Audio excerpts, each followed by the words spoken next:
Welcome back to another video. If you're new here, my name's Tracy, this is Steven, and you are watching our smallholding adventure.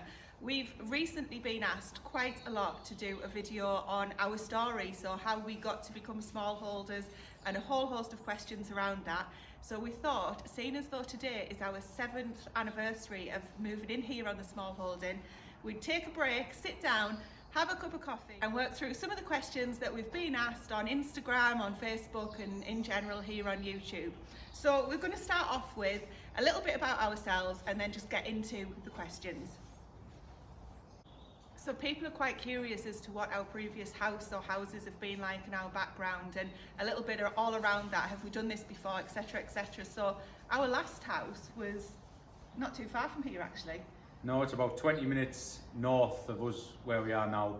It was we lived there for 8 years before we finally moved here, and it was a 4-bedroomed semi-detached house on a main road, like the main busiest road going in and out of the town. And it had a reasonable sized back garden, and it was a lovely house. It was big enough for us all, and we could have stopped there forever really. Actually, when we moved into that house, it was for our forever home. That's what we said. Yeah. And then a few years after we moved in there, Tracy got back into horse riding, and then she was going out every night to the horses and this, that and the other.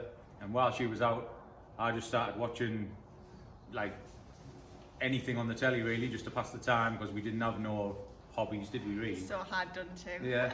No, Stephen wasn't interested, still isn't to some degree, in the horse side of things. So I used to go out with Grace on a night to do the horses, and that's where we've got the big horse and the pony that you guys might know. So Stephen was left at home, and it was you watching. No, with Jack, because Jack was of on course, the baby. Jack was a baby, so we didn't leave him on his own. Yeah, so I just started watching the TV, and then I got introduced to Hugh Fernley-Whittenstall on River Cottage, and just got into that. And then when Tracy was coming home from the horse, I was going, hey, have a look at this, what I've been watching. She wasn't interested one little bit. At all. And then one day she came in and she just sat down, and I was already watching it, and I can't remember what was on at the time, but then she sort of, I don't know, her light bulb went off. I think he was cooking something. Oh, I don't know. I think there was something cooking, and that kind of perked my interest. Yeah. So then we just kept watching that over and over again. It kept having repeats of River Cottage Forever, Return to River Cottage. It was just, River Cottage was never off the TV, basically. So then we ended up with some hens in our back garden, which all the neighbours loved, because, like I say, we were on a main road, we were in a big built-up areas, and I think we were the only ones with anything in our back garden, weren't we? Yeah, we had a few interesting experiences there, because we actually looked into it and we were allowed to keep the hens there. I think we were allowed 6 or 4. Yeah, it was only a small number, and that's all we wanted really, and it was something for the kids as well. We've got some lovely photos from when we first got them of Grace when she was super young, and Stephen looking younger than he maybe does now. What do you mean? And yeah, I'll put those on if I can find them. But I do remember a couple of instances where was it Dolly, the hen that we had? Because Grace names them all. Kept escaping into the next doors. Yeah. Who had a manicured lawn and everything was pristine, and yeah. That was interesting. But essentially, so if you've never heard of River Cottage before, it's a TV series by, as Stephen says, Hugh Fernley-Whittenstall, and it was about his story as he became a smallholder in Dorset, wasn't it? Yeah. And it kind of just really engaged Stephen's interest to start off with. And as I say, I wasn't interested at all, too busy just on the horsey side of things. And then, for whatever reason, piqued my curiosity, and it kind of, to be quite honest, that is where our interest started. Just sort of planted the seed, and then over the next, year or two maybe just even a year, we started like looking about, and then all of a sudden we were getting the bills from the livery yard where Tracy used to keep the horses, because first she started off sharing a horse, then we got Grace a horse, and then we were leasing a horse. Yeah. And the bills were like another mortgage from the livery yard. So which we planned for and we knew about, but then when we sat down and thought about it, it was a case of, well, why are we just giving this to the livery yard, which was a fantastic yard, we loved it, but why don't we put this into our own property? And that's kind of where things started, wasn't it? So we just went on to Zoopla and YouTube. Rightmove. So we just went on to Zoopla and Rightmove and just started putting in properties, and some of the ones we were seeing, we weren't like out of our reach, were they, what we were looking at? So we just sort of, that's planted the seed really, and we just went from there. So the first property we ever went to look at, we basically, I think just because it was the first one, we were that excited, we were like, oh yeah, we'll have it. So we put an offer in, and we got the searches done on it and that, and basically the paperwork guy started going through, and the it guy was- said basically the property's not worth what you offered, sort of thing. So we just went in blind really, which stupidly, when we look back, we're glad we didn't get that property because we would never have found this one. It was meant to happen. And we dodged a bullet really. Yeah. So, and it needed a lot of work. And so that property, the type of properties that we were looking at, we essentially were looking from a land point of view, because obviously we had the horses. When we moved here, there was 4 horses. They weren't all ours, that's a different story, but we've got 2 now. And we needed the land, and that was all I was kind of interested in at the time. Thankfully, the tables have turned a little bit, because as the horses have become less in the limelight, because we don't ride anymore, they're retired now and things like that, we have learned to enjoy, as the story's gone on, this more on the small holding side of stuff. So we always intended to do that and enjoy that, but the main focus at the time was around the horses. They were costing us a fortune. That's a good point. Stephen and I both work full time, so we do all of this whilst working full time, which, as much as we'd like to not have to work and to be able to do this without working, that enables us to do what we do. So we've both got full time jobs. We commute maybe 20 or 30 minutes there and back, which is not a lot for some people, we know, but for here it's kind of pretty average. When we were looking at the properties, it was about the land, and essentially the house that Stephen was just talking about had, I think it was 10 or 12 acres. yeah, quite more acres than what we've got here. So here we've actually got about 3.5 acres in total, and that includes what the house sits on and what all the veg plots in and everything, so it's not just the field. Whereas there, at the house Stephen's talking about, it had 10 to 12, however many acres it was, just of land, plus the house, plus the outbuildings. It was cheaper than this place, but we've since learned that it was cheaper for a reason. So as Stephen says, we were really lucky to escape that one. How many houses did we actually look at? Because that's what people have been interested in, the actual story of how did you go about it. So you've already said about Rightmove and Zoopla, and we just literally looked at the normal places where you'd buy a house, but how many did we go through, and can you remember how long it took us?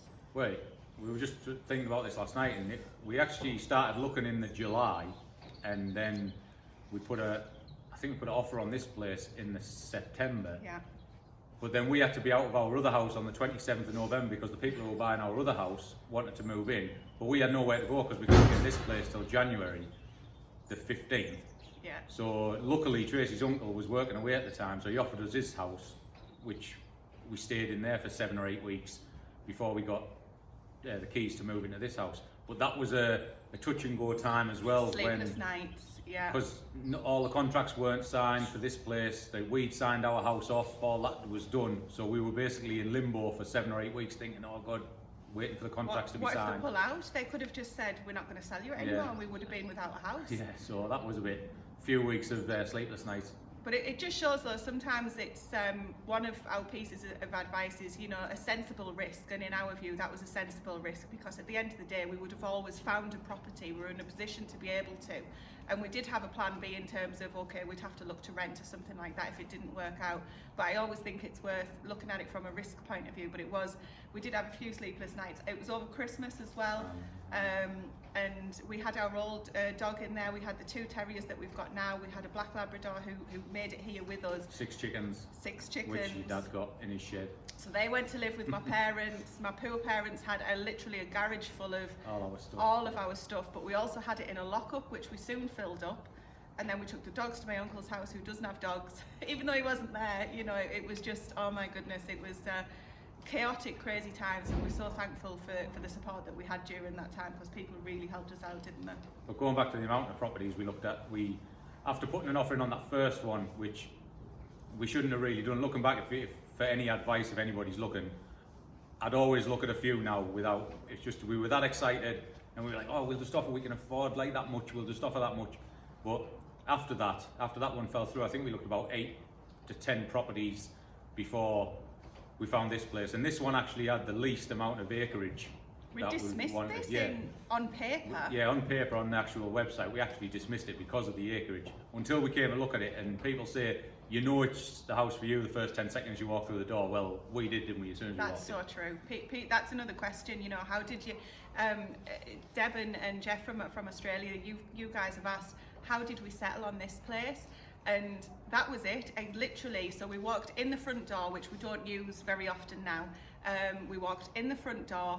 They took us in, we just were amazed by the house straight away, but it was the kitchen. So it was literally, I was stood in the kitchen in front of the Aga, leant against the Aga which was on, and it was just a case of, you just knew, it just sold itself to you in so many ways that you can't express. It was absolutely fantastic. So firm believers in, you know, when you get the right place, definitely. So when we finally got moved in, people are curious to know, how did we decide what to do on day one? Did we have to do everything on day one? Did we have a plan? Would we look back and do things differently? And to be honest, I think every situation is unique, because we've already mentioned about the horses, and we moved in on the Friday. The 15th actually of January. And the horses were coming on the following Saturday. So this was an empty barn. Yeah, so the stables were getting delivered on the Wednesday, and then the horses were coming on the Saturday. So we had like 2 days to get all the stables up and everything. But before that, we moved in on the Friday, and then I kept the removal van for the Saturday because I had to go pick up a load of wood for the stables and to fence all the garden off, because I don't know if there was no fences, was there? There was only it was all open apart from the perimeter fence. Field, yeah, there was a perimeter fence and one across the big field. Everything else though, which is our big garden, which we've since separated, and all sorts, there wasn't a little paddock, so no. We made a decision to prioritise. We had the dogs. Well, we had the dogs, yeah, so we needed to fence off what's our actual garden now.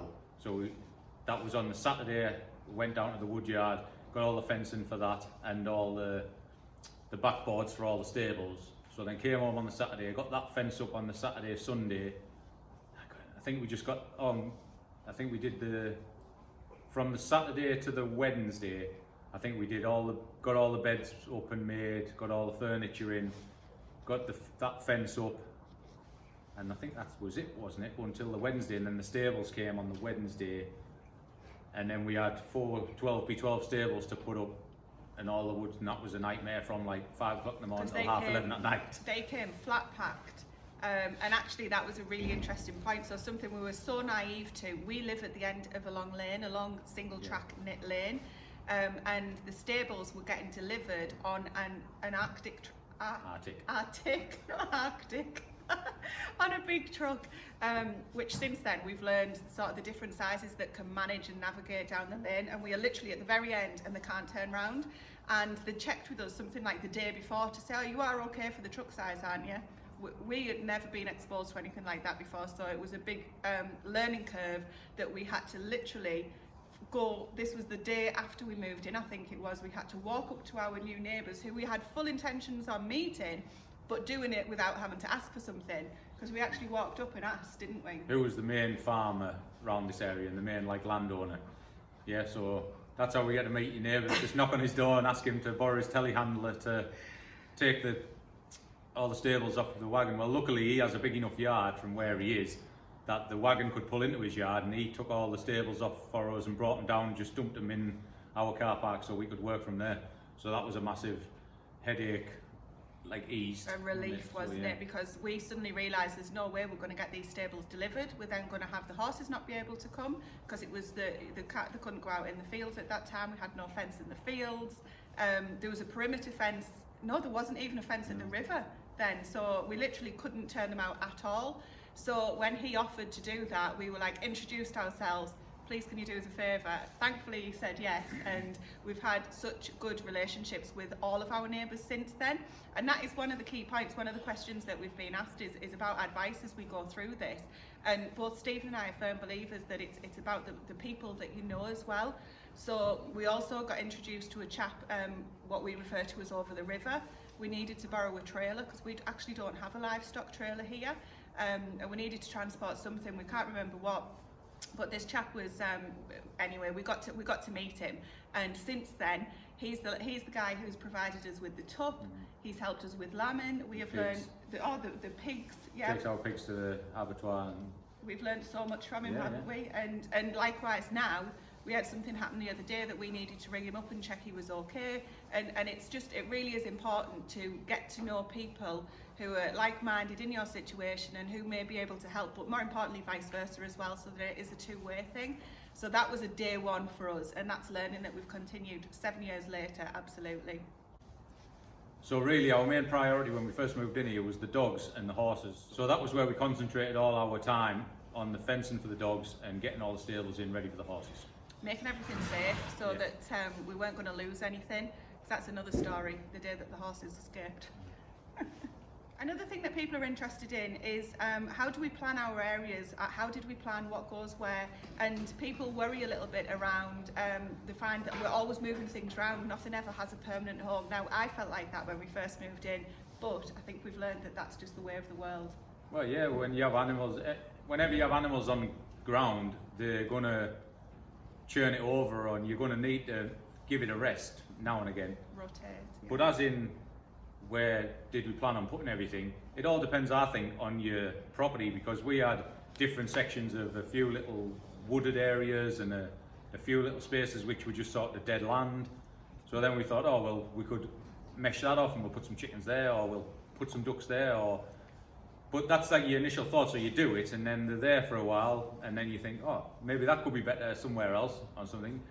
So that's what we did really. We, at the side of the barn, we have a little wooded area, so we meshed that off initially, and it was quite big for the 6 chickens that we had. Another little piece of advice, if I could give any, was when we did fence an area off for the chickens, we got a bit overexcited, like you probably would, and went to the nearest hen breeder, and we bought, like, I think we bought a dozen different types of hatching eggs, because we got an incubator, didn't we? Yes, as soon as we moved in, we bought an incubator. So we went and bought like a dozen different types of like hens hatching eggs and just hatched them. So we had 2 of these, 3 of them, 4 of them. We had all sorts of different everything. In our mind, we wanted to separate them all off in case I'm not sure why, because we didn't have cockerels. No, so I think our plan was to breed them at the time and maybe sell the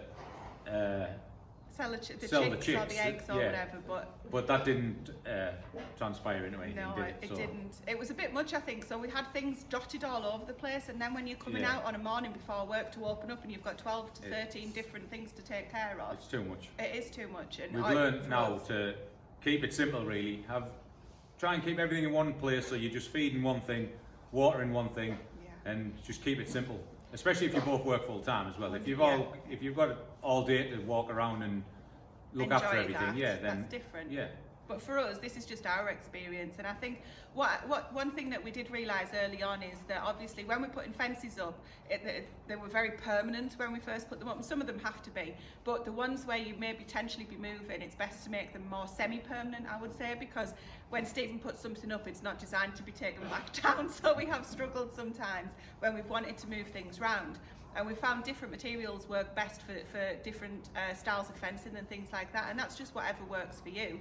But don't worry if you're moving things around, because for me it's about adapting. So sometimes we'll have more of one thing than of another. Sometimes we'll have the pigs here and we want to move them over there. There isn't this ideal situation that you see in the self-sufficiency books where it's all designed and everything stays there forever. That's not how it works out for us. I mean, some things obviously, that your permanent structures like your greenhouse and your veg plot, that's different, but for your animals I think they'll move around quite a bit. Well, I think you have to as well, really, because especially with the pigs, you can't run pigs on the same ground year after year after year. You've got to like chop and change, as the ground just gets pig sick, and it doesn't work like that, which we didn't know. But you learn all these things through experience. Yeah, you just trial and error. Yeah, and on the fly, innit? Absolutely. Most of the time. Winging it, that's all we're doing. Yeah. Are you both into this, or was it just one? And have we always wanted to do this, and do we have any previous experience? I think that's it. So, have we always wanted to do this? No, and I think that came through with the how we got started. So it never featured on our radar growing up, and Stephen and I have been together a long time, and it never ever featured on our radar. We had just kind of the same lifestyle as many people. And then routine. Yeah. Saturday morning, wash the car on the drive, mow the lawn. Yeah, just keeping up with the Joneses. But no, our parents, our grandparents, so my granddad, I remember looking back, and yours was the same, they had an allotment or a veg plot, and we've got distant memories of, you know, maybe a few cabbages in the garden or a potbelly stove, I think your granddad had. And we had family friends who had a farm, which we would always go visit maybe 4 or 5 times a year. And so subconsciously maybe we've been exposed to it, but we've certainly never been raised on it, certainly never done any of this before. And Stephen's job, if you don't know, he's actually a butcher by trade, and Stephen literally fell into that when he left school. You just wanted a job to earn some money, and what got into that, became very good at it, and we are very fortunate that he's had that, because that's helped us no end. It's a skill that we don't have to buy in, which is something that I think from a smallholder's point of view, it's really important to be hands-on, but you can't do everything. You can't be skilled at everything. You can learn and you can have a go, but sometimes if there really is something you can't do because it's either time or skill, you maybe want to go and pay for somebody who does have that skill to do it. So we were lucky that Stephen's got that, but we have no history other than that, and that was purely by chance, not by desire, was it? Yeah, I think we tried to grow some carrots or something in a little veg bed in our old garden. Died. And, it didn't work. And we only got the chickens in the old house because we'd been watching River Cottage, and it was that seed was sown, as Stephen says, so nothing else apart from that. This is the family.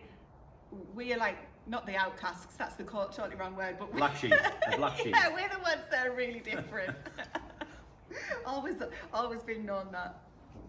So we've got 2 more questions that we're going to do as planned, and then we're going to do quick fire to finish off, because we're very conscious this video is going to end up being super long. Okay, next question. What is your best and worst experiences on a smallholder? Well, I think we should finish off with the best. So, and I know that our worst experience, we've talked about this before, was a few years ago. Yeah, so probably our worst experience is when one of our lambs got fly strike. Well, we didn't really know anything about it at the time, and probably because it was our own fault that we weren't checking, and we just seen one of our lambs in the field one day, and it was limping, and it had a bit of a messy back end. So Grace went and ran over and checked it. She said, "Oh, really, there's something wrong."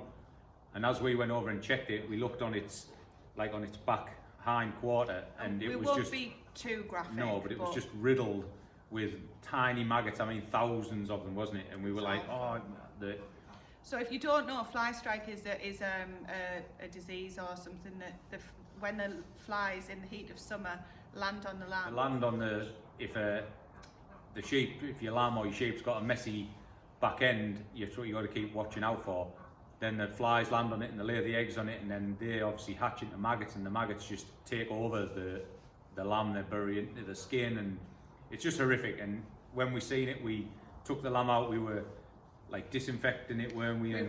We rang the chap that I mentioned, who is being our big supporter, and said, what do we do? He advised us what to do. Won't go into that now, because whether it's right advice or not it's irrelevant, but we did what he said. It really helped, but I think what was so upsetting for us is the pain that the lamb was in and what he was going through. He recovered, by the way, was preventable. Yeah, it was our fault, and we kind of needed to go through that in a way to never let it happen again, because it is preventable through medication. There's the preventable treatment that you can use, and we would prefer not to use treatment and use as minimal chemicals as possible, and by us trying to do that, we actually made the situation a lot worse.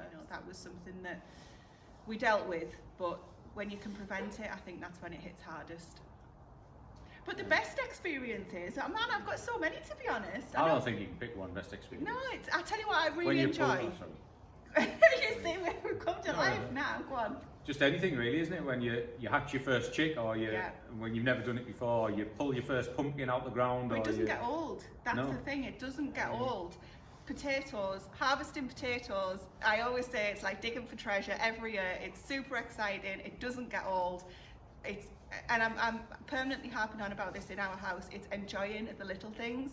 So, little things like that, seeing your first chick hatch, harvesting your potatoes, growing your own stuff, whether it's successful on every scale that you want it to be is irrelevant, because you get every little bit that you do it's fantastic. Every new thing, isn't it? Yeah, definitely. Any other? What about lambing and stuff like that? Well, that comes under the same thing, doesn't it? If your first lamb, your first... Yeah, true, yeah.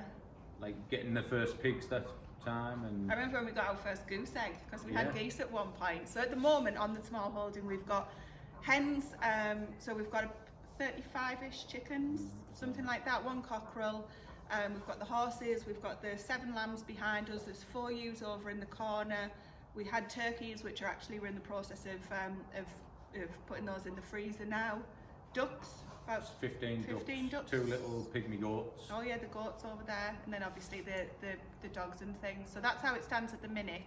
Every year we get a couple of pigs, purely for our personal use. Actually, that's one of the questions that people ask.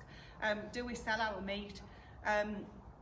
We raise animals here for us, for our consumption and for our immediate family, basically. So we're not a business, and we don't sell our meat. It's something we might look at in the future when we both retire, or when we win the lottery, or whatever it might be. But at the moment, we don't do that. And then the final question that we're not going to do, that's not quick fire, is what would we do differently? I guess, what learning have we had, and we might look back and do things differently. And the question was specifically around how would we organise things differently, or would we do anything in a different time frame to what we did?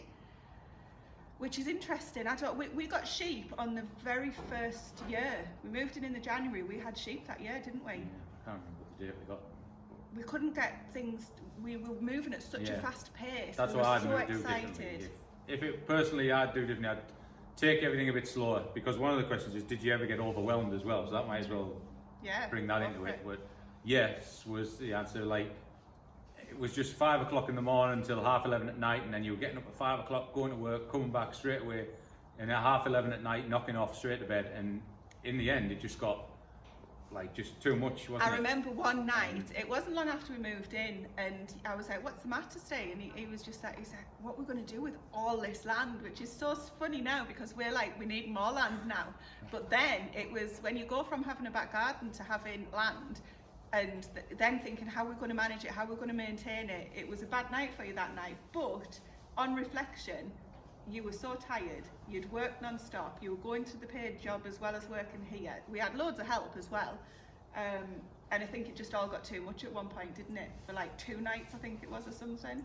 But yeah, I just think I'd just take more time and pick things out better. So we just wish, I remember we moved in the January, and we had a housewarming and / Jack's birthday party in the June barbecue. And like, family that came to see us in the January when we moved in came back in the June, and they couldn't believe like how much we'd done in 5 months. And when we go look back, don't we? We're like, yeah, that was done in 5 months. I couldn't believe it. But that also sets yourself up for a downfall in the future, because you compare yourself to how much you got done in that time. And sometimes, you know, when we haven't been, you can't go at that pace. You can't keep that pace up. And I'm glad we did. So Stephen's more reflective on that point than I am. For me, I'm glad that we went at that pace, because we got to where we needed to be quickly. And I guess it's about what works for you, what's in your position, you know, what works for you. For us, that worked at the time, despite that overwhelming feeling, which was very short-lived. But it did work at the time, and it got us to where we are now, really. Do you agree? Sort of.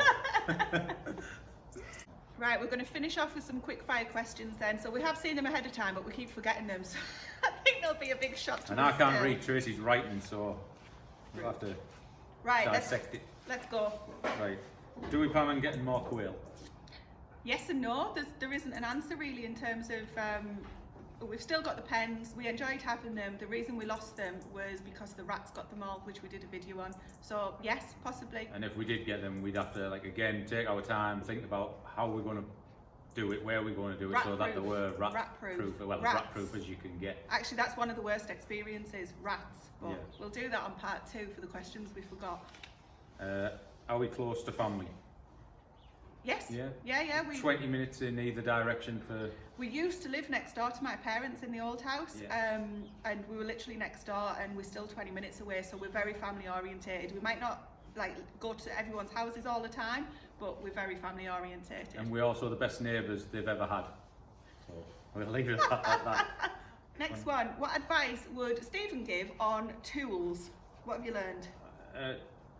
Well, 1, don't buy really cheap, and 2, don't buy really expensive. So I'm not a cabinet maker or a a master joiner, so I just buy like the middle of the road tools that'll do the job for us. Then 2-3 years down the line, if they break or you need to replace them for any reason, it's no big deal. But yeah, I've bought cheap yeah. rubbish, but somebody once said to me cheap is expensive. In a sense, they're right, because you have to buy it over and over again. So yeah, just what you can afford and what you need really. Yeah. I wouldn't just, if I'm doing a job and I need a certain tool, I'll probably, if it's a reasonable like price, we'll probably go out and getting it. But I wouldn't get just tool after tool after tool and fill up your workshop for nothing. I suppose it's your finances as well, isn't it? Because you say don't buy cheap, don't buy expensive, but you've got to buy what you can afford at the time. But you know, maybe if we had unlimited funds, which we don't, you might buy more expensive for things that you use more often. I'd build myself a big workshop. Right, how do you start with grow your own?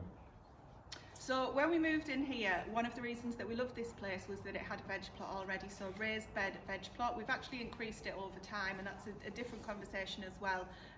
But basically, I was lucky enough that my dad does a bit of grow your own, so I got some advice off him. Just dive in. When you first buy somewhere, it's supposed to be quick fire, so I'll try and be quick. When you first buy somewhere, start making your own compost. That's really important. The horse manure that we've got is really, really vital and keeps costs down from a compost point of view. But that aside, if you watch YouTube, which you guys obviously do because you're here, look up the likes of Charles Dowden. He is absolutely fantastic at giving easy. You don't have to always follow his no dig rules, which we are this year, incidentally. But he gives fantastic advice on how to grow. So just get somebody that you like and that you can follow and stick with them. That could be me, by the way. But yeah, honestly, you can learn so much from so many free resources. So absolutely, just get in there and get started and give it a go. Don't be frightened. Here's one for you then. Would you move back to the town? No. I thought we were going to agree what was next. No, I wouldn't, definitely not. And it's, again, that's no sign on people that live in the town. It's not, it's just my preference is to be here as we are now. No, I wouldn't. I'll leave it at that. I probably would, when we're at that time of life where it says, this is too much, and... It'll never be too much. Okay, so we'll agree to disagree on that. What about when the kids go? Not sure what that necessarily means, but if we'll still live here when the kids go?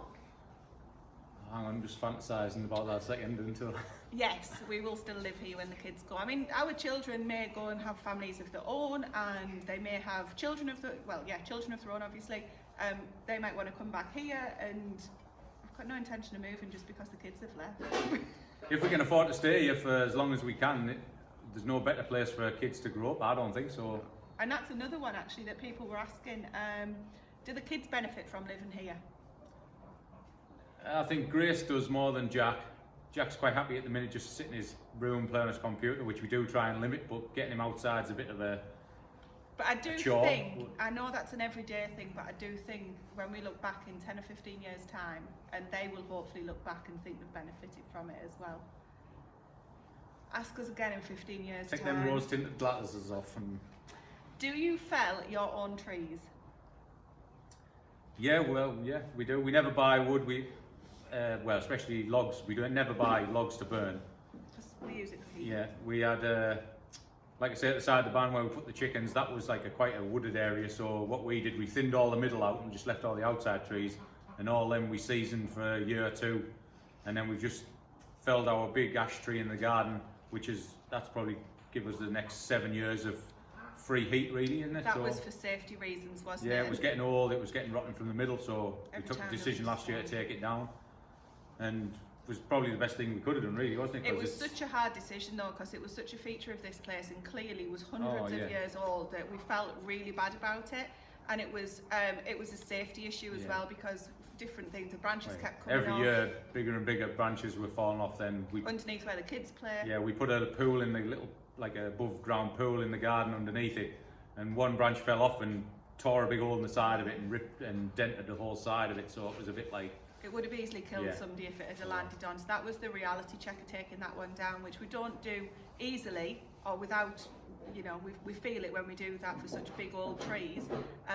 But like Stephen says, that's give us like 7 years worth of wood or thereabouts. So. Well, we do have like 2 log burners and an open fire, so it's free heat really, and the price of coal, especially now, and the price of everything going up, it was really important to us. Was a benefit to doing it really. Yeah, absolutely. Do you get scared being rural?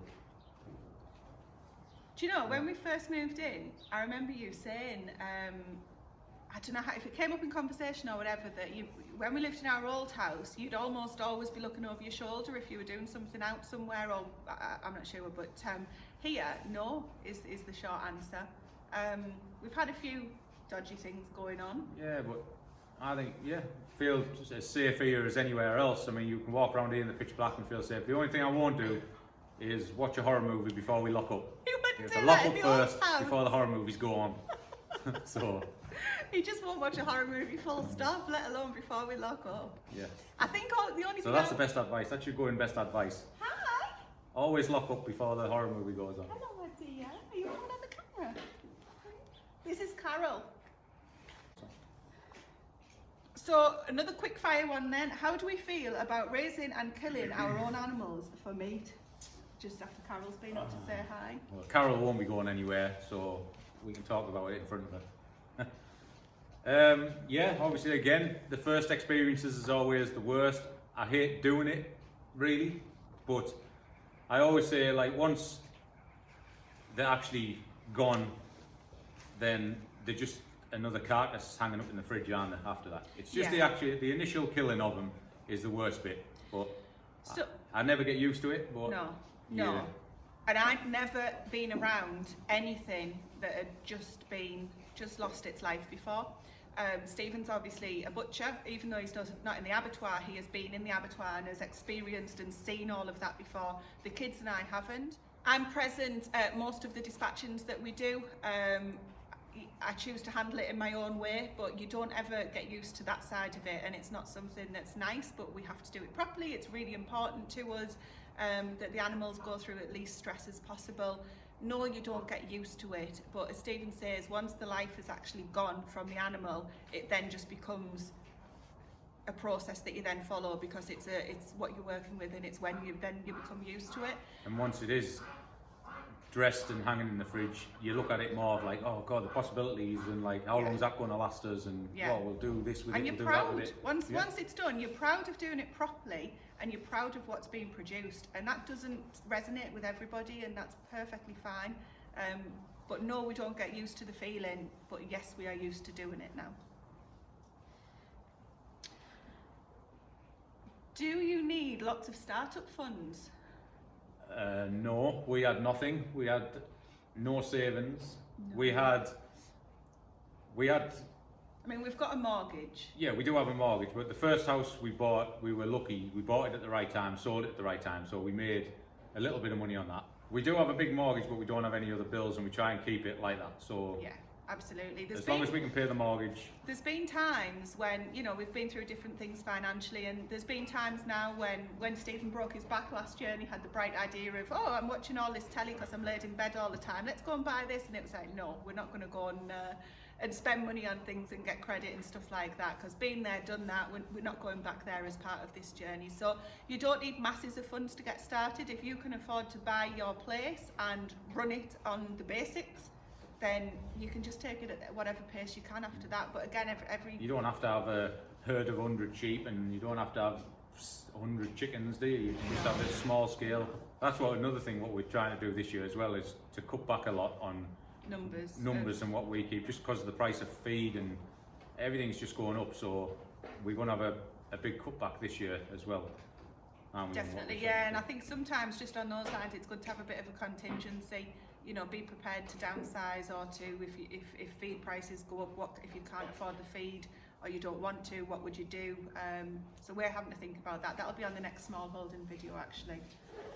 And just about, Tracy mentioned breaking my back, I've got a, how are you now, Stephen? I'm fine, back up, back to the gym, nearly back to full strength, so yeah, doing all right. Thank you for asking, by the way. I think that was really nice. It's people seem to care, and that's lovely. How do you manage with the Arga? Oh, amazing. It's so, when we first moved in, I remember Stephen's sister came and she was horrified. I doubt you'd even be watching this, but hi if you are Tracy. She's called Tracy as well. She was horrified when she came in. She said, how do you turn it up and down? And I was like, you don't. It's Where's just the on. microwave? We don't have a microwave. We don't have a dishwasher.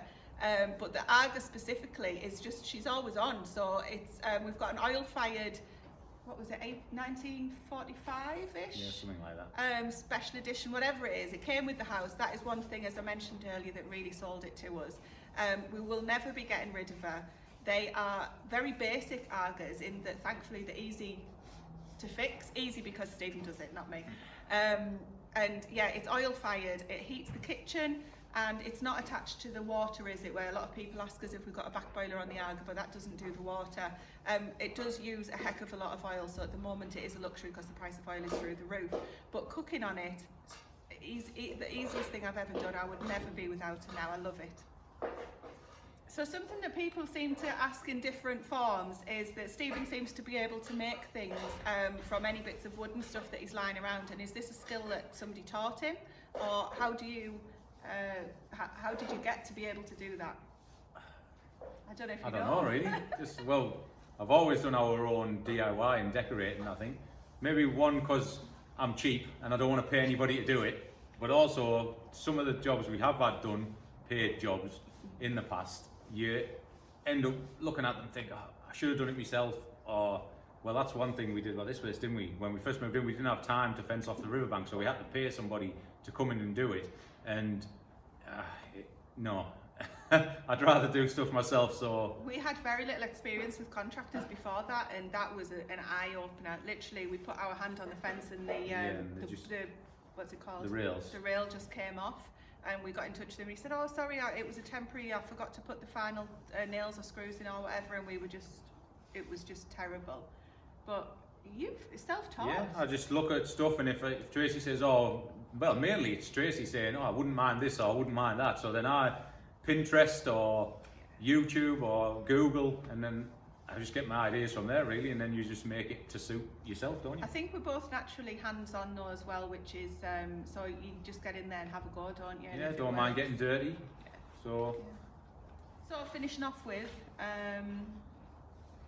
What does your future hold? What?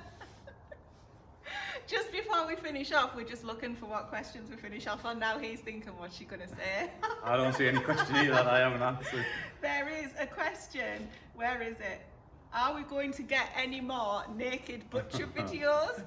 I don't know. Has he been making videos I don't know about? Well, not while I'm in this shape anyway.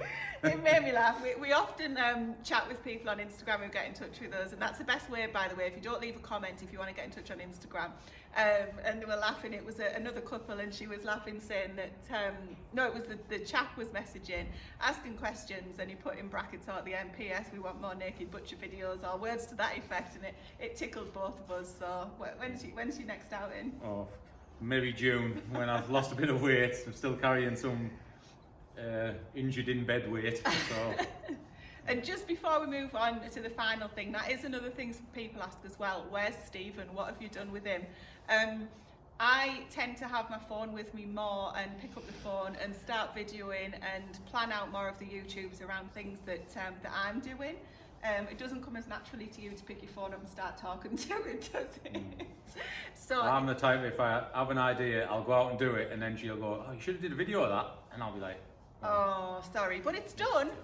And so he's always here, around. He's always doing something, yeah, that's where he always is. Busy doing something else, but maybe you could appear more in the next few videos. Right. Are you gonna, yes, no? If I'm around, I'm around. All right, how are we gonna wrap this up then? Do you have plans to retire and run a business from here? We'd like to. We're not too sure what that might look like yet, are we? If we won the lottery to pay the mortgage off, I know. maybe we'd think about it, but... We are working until that mortgage is paid in off. the current time, no, not really. We'll maybe do another video in a year or two about this if we're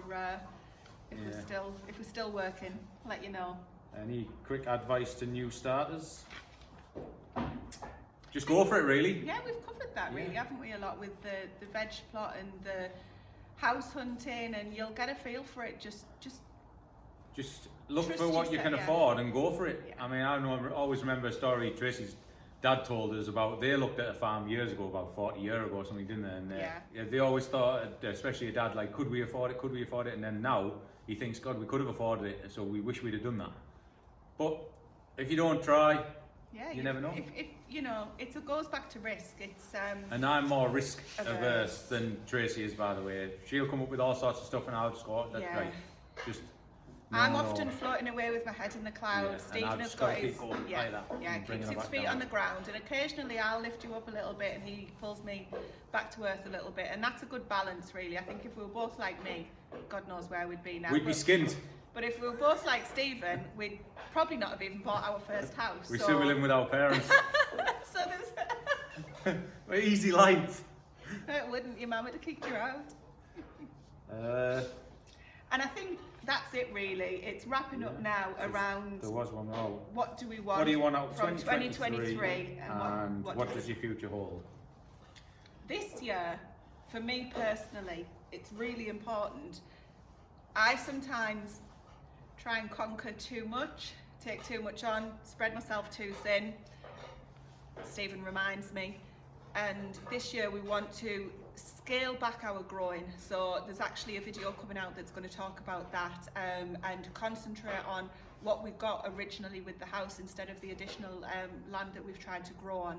That's a future thing. I want to scale back, produce as much of our own food, meals on the table, vegetables and meat as possible, with as least stress. And that's why I'm starting to do this no dig, the Charles Dowding method, all of that. Again, if you're interested in that, subscribe and join the videos that are coming along, because I'm going to be doing quite a few videos on that, and I just really want to concentrate on that. The big thing for the family that I would like to concentrate on is kind of the carer of the family, if you like, is health. So last year was a very difficult year for us for one reason and another, mostly to do with the accident that Stephen's had in his health, and it took a lot out of both of us for different reasons, and I want to concentrate on getting us back in fit and good health. We're not getting any younger. I worked it out, I was 35, you were 36 when we moved here, been here 7 years. So do the math yourselves on that one. So yeah, but we really do, you know, we've got hopefully a good few years left in us before we start to feel any further age-related aches and pains, and just trying to make the most of our health, and growing our own is definitely gonna help out with that. What about you? What do you want to get out of this year? I just want to get that outdoor kitchen finished. and, Bloody kitchen, nemesis. And, yeah, kitchen and bar finished really, and just concentrate on that. I don't think there'll be much building work getting done in other areas, will there? Like I say, we're scaling back on the chickens and the lambs. Looking forward to getting a lot of lambs in the freezer as well. Yeah. We don't normally do like extravagant stuff with our meat, do we? We do Cuts like of meat, yeah, yeah. we do our Keep it basics. basic. We do diced and we do mince and basically stuff that we can Easily get the used. most of, Yeah. don't we? Like mince and diced. Goes the furthest. Yeah, it goes the furthest. But this year, I think we're going to do like a lot more like He wants to fancy it up a bit. yeah, exotic cuts and stuff where we can build in this outdoor kitchen. We can do like some Cook really nice outside. like outdoor Nice off-grid spit cooking. roasted like whole shoulders of lamb and legs of lamb, stuff like that. Just Yeah. if it ever So- gets built. We're trying to replace our red meat with the lamb and any game, venison or whatever it is that Stephen might get out while he's shooting. But yeah, the whole concentrate on the outdoor kitchen, that lifestyle of enjoying being outside and relaxing in it as much as working in it, and a little bit off-grid-ish and making the most of it, really. And what about longer than 2023? I don't think any longer than 20. the year ahead. January, never mind 24. Just let's. I think we've already said we've got no plans on going anywhere based on what we know now. You know, the world is a funny place at the moment, isn't it? So touch wood as you do. You know, we're just going to keep on doing what we're doing. We're both working full time, enjoying what we're doing at home, and that's about it really, isn't it? Probably just using the time we do have a bit wiser, not wiser, but Efficiently. yeah, get more out of the time we do have rather than just it gets to 7 o'clock and we go, oh, it's dark, we sit in front of the telly. But we've started doing other bits and bobs, haven't Yeah. we? Like stuff. The thing is though, you beat yourself up about that, but it's winter and it's dark on a night, and you know, when you've been to work all day, it's difficult to always keep up at that pace of doing things and to find the motivation to keep going when it's dark as well. I think it was as John Lennon said, life moves pretty fast. If you don't stop and look around in once in a while, you could miss it. So thank you for joining us. I hope you've enjoyed this kind of style of video. I'm sure there's a lot of things that we haven't covered that we did mean to cover, so we may do a follow-up video in the summer or something like that, sat outside with a glass of water or something and enjoying it. But for now, thank you for watching. See you, Tracy, on the next video. Bye for now. That was all right, wasn't it? It's going to take me 4 hours to edit it though. Oh, my ass has gone to sleep. Bye, Stephen. Oh. Is that not too blinding for you? Okay. When I'm closing my eyes, all I can see is rings. Let me just check myself. Check my bad self.